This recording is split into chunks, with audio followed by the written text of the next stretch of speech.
My name is Anthony Maschek. I'm a U.S. Army veteran.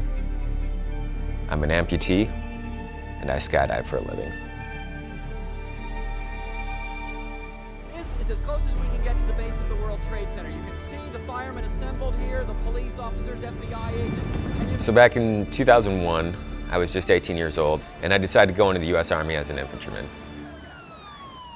One day before my birthday and 2 days before September 11th, I shipped off to basic training and go on to Fort Drum as part of the 10th Mountain Division.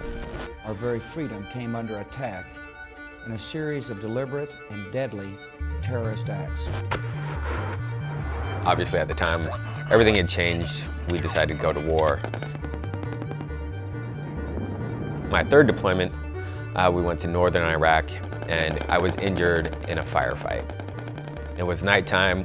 We were going in to investigate some high-value targets, and while I was in that courtyard, they decided to open fire on us, and I took several gunshot wounds. When they first opened up and I took that first volley of bullets, I immediately knew that I was dead. And as I felt my legs get pushed around by the bullets, I realized I was still alive and had to call for help. Luckily, one of the men that was with me pulled me to safety. From there, after the firefight was over, I was medevaced out of there, and 3 or 4 days later, I was in Walter Reed, starting my recovery. I was at Walter Reed for about 2 years. During that time, salvaging my leg had failed, and we decided to go with an amputation.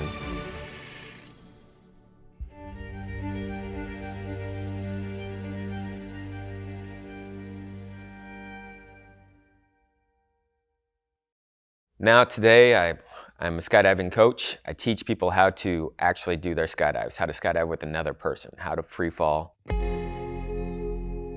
One of the best parts about my job is when we have those veterans come in that are really struggling, and we get to show them a new part of their life that they didn't even know existed. Some of them have been on serious medication that they were able to get off of just because of the joy that they find. As skydivers, we're such a tight-knit group, so that same thing that they lose when they leave the Army and go back into the world where that doesn't exist, well, now they find it here, with all of us just helping them get up into the air and really seeing things from a new perspective. If a veteran was to ask me, how do I get my prosthetics made? VA is easily where I go to. The people that I talk to there at the prosthetic lab, these guys work with me time and time again. Every little thing that's off with the prosthetic will change the way you can walk and the way you can function, and they take as long as they possibly can to make sure that I have the perfect fit.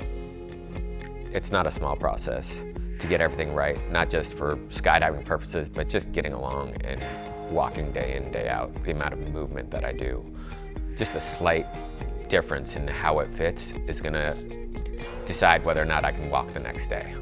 And they take that time to make sure everything's perfect. Between the time I show up and the time I leave, I'm so much more empowered.